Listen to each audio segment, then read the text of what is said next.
1947 में जब हिंदुस्तान आजाद हुआ और पंडित जवाहरलाल नेहरू भारत के प्रथम प्रधानमंत्री बने और कांग्रेस की सरकार बनी, तो मंत्रिमंडल में ऐसे दो व्यक्तियों को स्थान दिया गया जो कांग्रेस के नेता नहीं थे, जो कांग्रेसी नहीं थे, किंतु उसके बावजूद भी महात्मा गांधी के कहने पर ऐसे दो व्यक्तियों को मंत्रिमंडल में स्थान दिया गया। कौन थे ये दो व्यक्ति? पहले थे डॉक्टर श्यामा प्रसाद मुखर्जी और दूसरे थे डॉक्टर भीमराव अंबेडकर। ऐसे दो व्यक्तियों को, गैर कांग्रेसी व्यक्तियों को, कांग्रेस की सरकार ने अपने मंत्रिमंडल में स्थान दिया, क्योंकि महात्मा गांधी ने कहा। क्यों स्थान दिया गया इन्हें?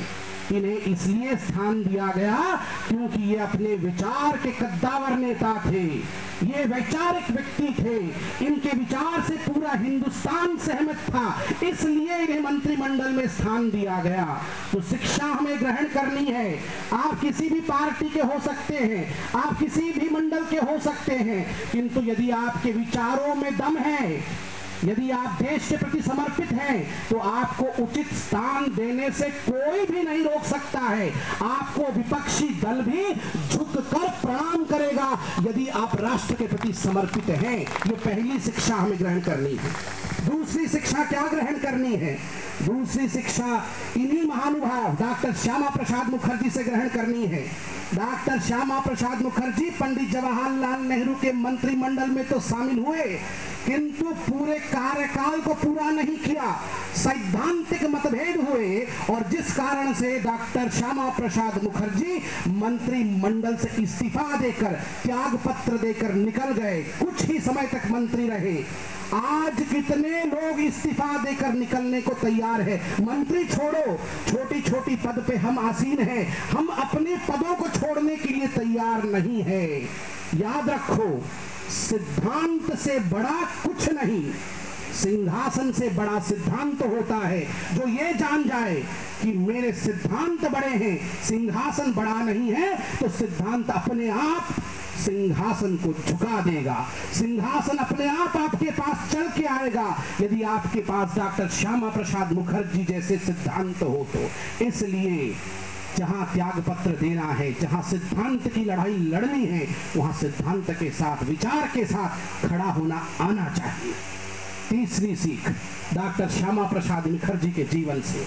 18 मई 1953 कश्मीर आंदोलन में एक राष्ट्र में दो निशान, दो विधान, दो प्रधान नहीं चलेंगे, ऐसा कहते हुए डॉक्टर श्यामा प्रसाद मुखर्जी अकेले कश्मीर में प्रवेश करते हैं। अटल बिहारी वाजपेयी जी को पुल के उस पार छोड़ देते हैं। नहीं, कोई मेरे साथ नहीं चलेगा, कश्मीर में मैं अकेले जाऊंगा। भारतीय जनसंघ के उस समय के अध्यक्ष थे डॉक्टर श्यामा प्रसाद मुखर्जी। वो चाहते तो पूरी पार्टी को कश्मीर लेके जा सकते थे, मंत्री महामंत्री सबको कह सकते थे चलो मेरे साथ, किंतु अकेले अपने पांव से चलते हुए कश्मीर पहुंचे। जब उन्हें पूछा गया कि अकेले क्यों जा रहे हो, हमें साथ लेके चलो, तो डॉक्टर मुखर्जी ने कहा मुझे अकेले मरना है, मुझे इस देश के लिए, इस पार्टी के लिए पहले मैं जान दूंगा, अब मैं जान दे दूं तब तुम लोग आगे बढ़ना। आज कितने लोग ये कह सकते हैं कि पहले मैं मरूंगा फिर तुम मरना। अगर आप कह दो कि पहली बलिदान मेरी होगी, तब कौन रोक सकता है पार्टी को आगे बढ़ने से? ये शिक्षा हमें इतिहास से लेना है। बनना है तो पहले बलिदान देने वाला बनना है। चौथा विषय 1951 से 1973 तक आपको बताया गया होगा, यह प्रथम चरण है भारतीय जनता पार्टी के इतिहास का। 1951 से 1973 तक पंडित दीनदयाल उपाध्याय जी की देखरेख में पार्टी ने एक ही चिंता की, संगठन को मजबूती से खड़े करने की चिंता। 5 विषयों पर ध्यान दिया गया। प्रथम, अनुशासन। प्रथम विषय जिस पे ध्यान दिया गया है वो है अनुशासन। पंडित दीनदयाल उपाध्याय जी ने क्या कहा? ये है पंडित जी, पंडित दीनदयाल उपाध्याय, जो कि इस पार्टी के दूसरे अध्यक्ष बने, पहले महामंत्री और दूसरे अध्यक्ष पंडित दीनदयाल उपाध्याय। विराट व्यक्तित्व, साधारण पुरुष, असाधारण व्यक्तित्व। इन्होंने कहा जो स्थान समाज में धर्म का है वही स्थान पार्टी में अनुशासन का है। जो स्थान समाज में धर्म का है। जैसे धर्म के बिना समाज चल नहीं सकता, वैसे अनुशासन के बिना पार्टी चल नहीं सकती।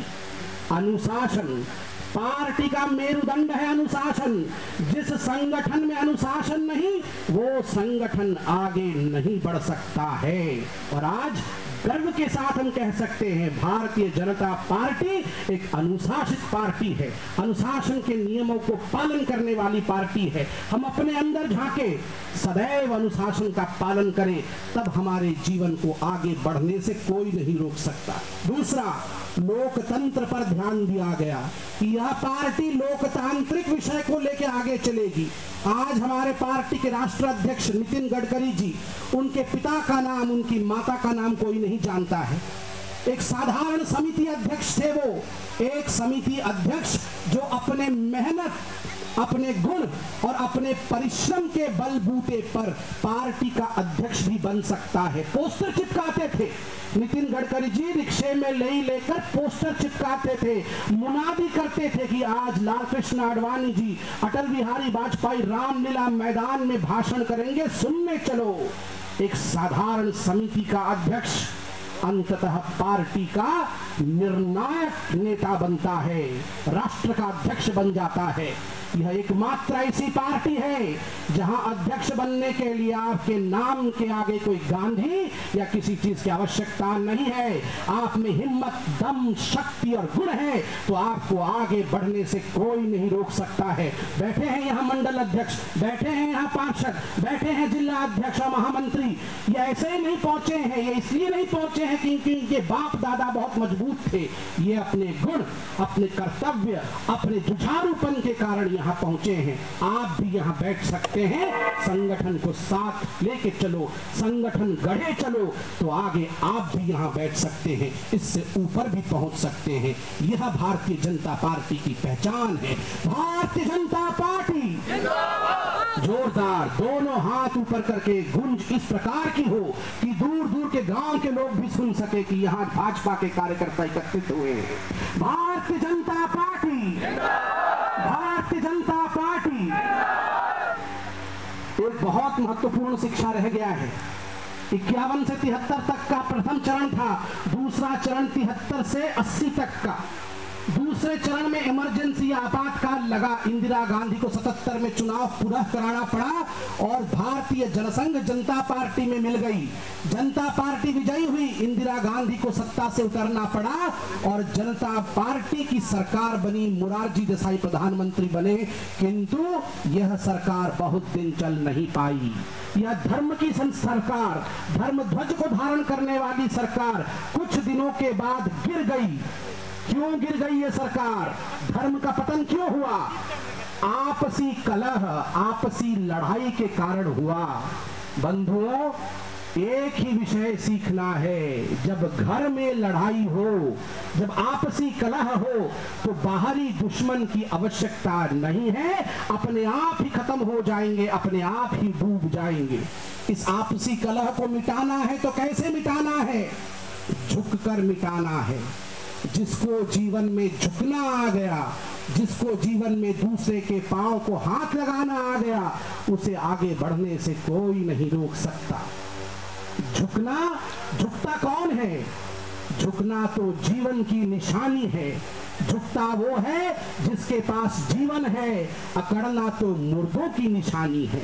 जो अकड़ते हैं वो मुर्दे हैं, जो जीवित हैं वो झुकते हैं। इसलिए अगर आप झुकते हैं तो जानना आप जीवन है। नम्रंति फलंति वृक्षाः, कौन वृक्ष झुकता है? वही वृक्ष झुकता है जिस वृक्ष में फल धारण करने की क्षमता है। जब वृक्ष में फल आते हैं तो नम्रता से वो वृक्ष झुक जाता है। आओ मेरे फलों को खाओ, आओ अपनी प्यास, अपनी भूख बुझाओ। जिसमें गुण है वही झुकता है, जिसमें गुण नहीं है वो अकड़ता है, वो झुक नहीं सकता। जब भी लड़ाई हो, जब भी ना बने तो पहली पहल खुद करो, खुद झुक जाओ तो कोई नहीं रोक सकता है तुम्हें आगे बढ़ने से।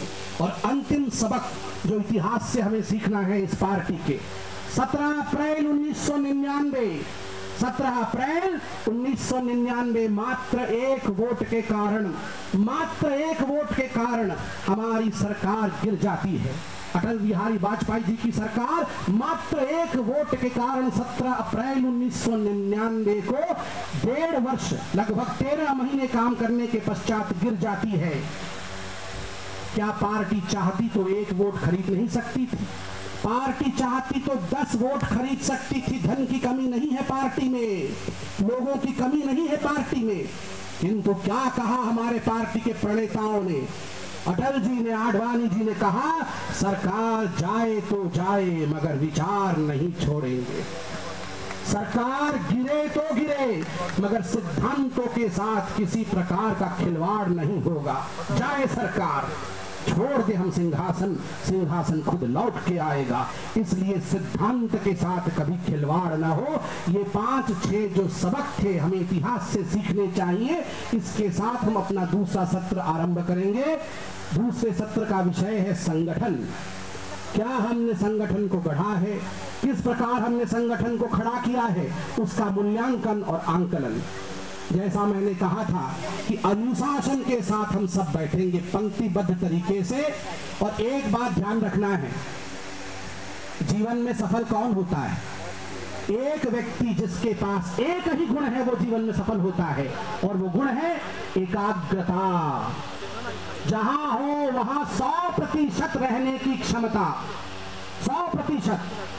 3 चीज याद रखनी है इस सत्र में। पहला, आज के आधुनिक जीवन में सबसे मुश्किल काम क्या है? आज के आधुनिक जीवन में सबसे मुश्किल काम है अपने लिए समय निकालकर शांत बैठना। शांत नहीं बैठ सकते आप, कोई नहीं बैठ सकता। घर में सब्जी लाने हैं, तेल लाने हैं, चूल्हा चौखट है, कोई शांत नहीं बैठ सकता। ये सत्र नहीं है, ये योग शिविर है। आप सोचो ये सत्र नहीं है, ये योग शिविर है। आपको ईश्वर ने मौका दिया है कुछ देर शांत बैठने का, तो शांत बैठ के अध्ययन करो। जितने बड़े लोग संसार में हुए हैं ना, महात्मा गांधी, विवेकानंद, हफ्ते में एक दिन मौन व्रत धारण करते थे। हफ्ते में एक दिन कुछ नहीं कहते थे। क्यों नहीं कहते थे? ऊर्जा का स्खलन बचाते थे, ऊर्जा को संचित करते थे, शांत रहते थे। जो व्यक्ति शांत बैठ सकता है वो जीवन में कुछ भी कर सकता है। ये मौका हमें मिला है कि योग शिविर के रूप में कि हम शांत बैठे। इसलिए 1 घंटे के लिए जब ये सत्र चलेगा कोई नहीं बोलेगा, सब शांत बैठेंगे। पहला नियम। 2 और नियम है जिस सबको मानना पड़ेगा, उसके बाद ही सत्र होगा। दूसरा नियम है निरंतर मुस्कुराना है। सबने मुस्कुराना है, क्योंकि जो व्यक्ति मुस्कुरा नहीं सकता वो जीवन में कुछ नहीं कर सकता, वो दूसरों को सुख नहीं दे सकता है। जो खुद ही मुस्कुरा नहीं सकता है तो वो दूसरों के दुख को कैसे हरण करेगा? इसलिए निरंतर मुस्कुराना है। और तीसरा, हमारा जो भी बंधु खड़ा हो, पार्टी का कोई सदस्य खड़ा हो, उसके लिए तालियों की गड़गड़ाहट बजे। कोई भी खड़ा होगा उसका स्वागत तालियों की गड़गड़ाहट से करेंगे, क्योंकि यदि हम अपने बंधुओं का, अपने भगिनियों का, अपने भाइयों का स्वागत स्वयं न करें तो क्या कांग्रेस हमारी स्वागत करेगी? इसलिए जो भी खड़ा होगा उसको भरपूर स्वागत और प्रेम मिले। अंत में इतना कह दूं कि यह कोई ऐसा सत्र नहीं है जो रिपोर्टिंग होगी या खिंचाई होगी। जो नहीं आए हैं उनके लिए जो आए हैं उनकी खिंचाई कभी नहीं होगी। इतनी गर्मी में, इतनी मुश्किलों के बावजूद आप आए हैं, इसलिए पार्टी आपका बहुत बहुत बहुत धन्यवाद करती है, बहुत बहुत बहुत अभिनंदन करती है। अब मैं दूसरा सत्र आरंभ करता हूं। ये माइक जो है मैं मंडल अध्यक्ष जी को देता हूं, क्योंकि कुछ प्रश्न उत्तर होंगे। एक युवा मोर्चा का कार्यकर्ता यहाँ आए जो हमें माइक के साथ मदद करे, किसी से कुछ पूछना हो तो वो हमारे मदद भी करे। नितेंद्र जी आप खड़े